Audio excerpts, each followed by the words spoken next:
In today's video, I'm going to teach you how to use Portfolio tool in TradingView. First, log into your TradingView account. At the top of the home page, open the Products menu and select Portfolios. This takes you to your main dashboard, where you'll build, import, and track your holdings and performance in one place. You can create a portfolio in 3 ways. If you prefer full control, choose Create New by hand to start from scratch. If you already have trading history elsewhere, export a CSV or XLSX file from your broker and upload it to TradingView to sync those transactions.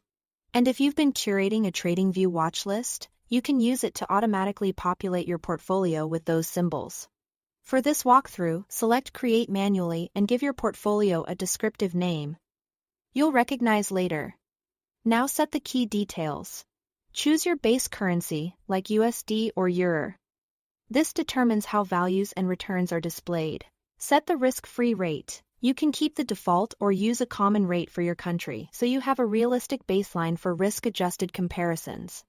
Then select a benchmark, such as a broad market index or a major asset, to measure your performance against something meaningful over time. Next, add your first transaction. Click Add Transaction and specify whether it was a buy or a sell.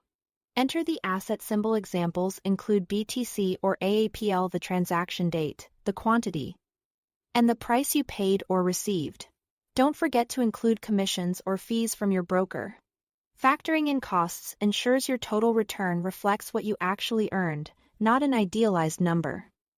When you are entering a single trade, click Save.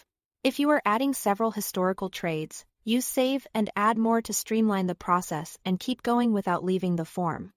Repeat this as your portfolio grows. Each entry updates your analytics so you can monitor allocation, profit, and loss, and performance versus your chosen benchmark. If you'd rather not start manually, remember you can import transactions by uploading a CSV or XLSX from your broker, or build from your TradingView watchlist to pre-fill symbols and then add the corresponding trades. That's the core flow. Thanks for watching.